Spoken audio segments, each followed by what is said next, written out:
BC's entire power generation system shut down today, resulting in an island-wide power outage here in New Providence. According to BEC, at least 75% of the island's power has been restored, but our newsroom has been receiving calls all afternoon from disgruntled residents wondering what time their power will be restored.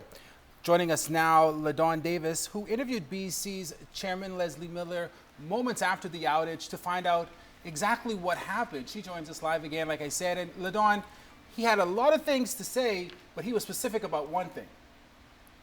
Yes, Chris, good evening, Charisma and Christopher. Those phone calls received by irate residents should be a bit less at this hour. In fact, the BEC chairman assured us that the corporation is adamantly working to ensure this episode doesn't repeat itself. Electricity consumers here in New Providence were left sweating bullets for several hours after lightning struck the overhead lines at BEC's Clifton Pier site, resulting in an island-wide blackout. BEC Chairman Leslie Miller explained what happened in an interview with our news team late this afternoon. The day's problem occurred around about 2:45, and that stemmed from two massive lightning strikes over at Clifton.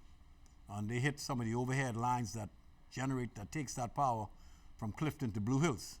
When that happened, all of the engines at Clifton went down, and that power surge was heading towards Blue Hills.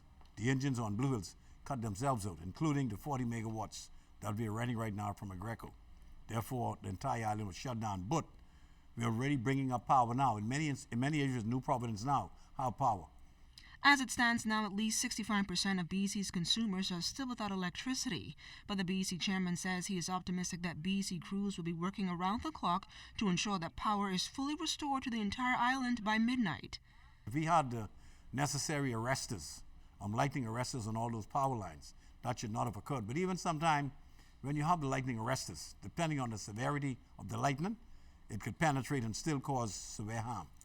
Not in terms of dollars and cents, in terms of inconvenience and in terms of overtime. It means now that 4 o'clock crew now would come on and work as long as it takes to get all of those engines back on. And the size of those engines are so massive, it generally takes about 30 minutes to get an engine to heat down sufficient to enable an engine to restart.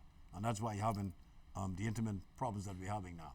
But the BEC chairman says there's no guarantee as to whether or not the electricity will not go out again. The weather goes bad again with Clifton, which it isn't doing uptown at the present time, and you get another strike of lightning, it could happen again. But there's nothing we can do about it. Hopefully that's where it all that Power Secure, with their capacity to assist Florida Power and Light as they do on a regular basis, they'd be able to stop all of the outages that we do have, and specifically have those outages assigned to certain areas instead of having an island-wide blackout. And they're sort of good at that, so I'm hoping that with their expertise they could assist us in correcting some of the faults that we have inherently in our system.